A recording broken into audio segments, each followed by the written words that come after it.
বিনিয়োগকারী বন্ধুরা, আসসালামু আলাইকুম। আশা করি আপনারা ভালো আছেন। বাজারে কারেকশান থাকবে, বাজারে ছোটোখাটো কারেকশান নিয়ে টেনশন করতে হবে না। যখন সেক্টর ওয়াইজ মুভমেন্ট হয় তখন আইটেমগুলো তার টার্গেটে যাওয়ার জন্য চেষ্টায় থাকবে এবং যাবে। এটা একটা সিস্টেম, এটাই হয় সাধারণত। তো এই জন্য যে আইটেমগুলো টার্গেটে যায়নি সেগুলো নিয়ে টেনশন করার কারণ নাই। তবে যে আইটেমগুলো টার্গেটে গেছে সেগুলো থেকে দূরে থাকতে হবে। তো কেন দূরে থাকতে হবে? কারণ হচ্ছে সে আইটেমগুলো এখন বাই লেভেলে নাই, ভুল করে বাই দেওয়ার প্রয়োজন নাই। এবং কারণ হচ্ছে টার্গেটে গিয়ে একটা শেয়ার মূলত এক্সহাস্টেড হয়ে পড়ে, যতটুকু যাওয়া সম্ভব সে যায়। এটা একটা ক্যালকুলেশন বেসড। আপনারা দেখেন প্রভাতী বরাবর 70 দেখাইছি, 70ই গেছে। যেগুলো যা দেখাইছি ওইখানেই গেছে। তো দুই একটা শেয়ার বাড়ছে, সেটা আরও বড় টার্গেটে যাওয়ার চেষ্টা করতেছে, কিন্তু কর্ণফুলিকে যখন ফিবোনাচি দিয়ে মেজারমেন্ট দিয়েছি কর্ণফুলি সেখানেই গেছে। তারপরে আর এত কিছু বলার নাই, জনতা মনতা এগুলো সব আপনারা দেখছেন, পূরবী, ফিনিক্স এগুলো সব দেখছেন। এখন আমি আপনাদেরকে শুধু টার্গেটে যাওয়া শেয়ারগুলোর নাম বলে দিচ্ছি।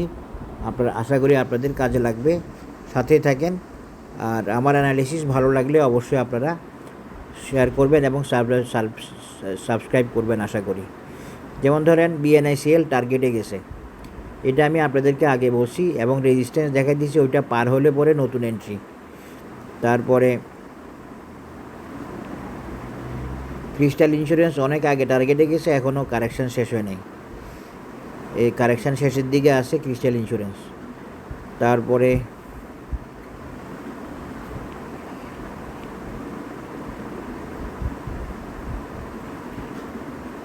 ইসলামী ইন্স্যুরেন্স টার্গেটে গেছে, তবে ইসলামী ইন্স্যুরেন্স আরও যাওয়ার একটা সম্ভাবনা আছে, তবে সেটা কম। জনতা ইন্স্যুরেন্স টার্গেটে গেছে, কর্ণফুলি টার্গেটে গেছে, মেঘনা একটা টার্গেট মিট করলেও মেঘনা আরও যাওয়ার সম্ভাবনা আছে। মার্কেন্টাইল ইন্স্যুরেন্স টার্গেটে গেছে, প্যারামাউন্ট একটা টার্গেট মিট করলেও আবার যাওয়ার সম্ভাবনা আছে। পিপল টার্গেট মিট করলেও আবার যাওয়ার সম্ভাবনা আছে, তার এই অ্যানালিসিসে সেরকম পজিশন আছে। ফিনিক্স টার্গেটে গেছে,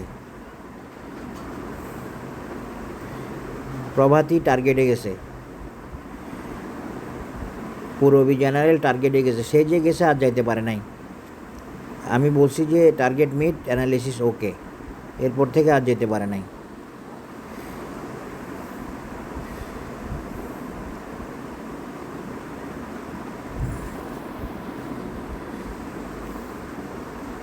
এসআইসিএল শিকদার যেতে পারে নাই, বলছি ডিস্ট্রিবিউশন চলতেছে, সেটাই হয়েছে, যেতে পারে নাই।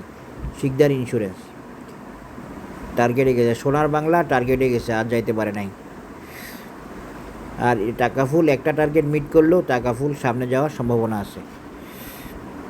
ইউনিয়ন ইন্স্যুরেন্স টার্গেটে গেছে, আপাতত দূরে থাকাই ভালো হবে।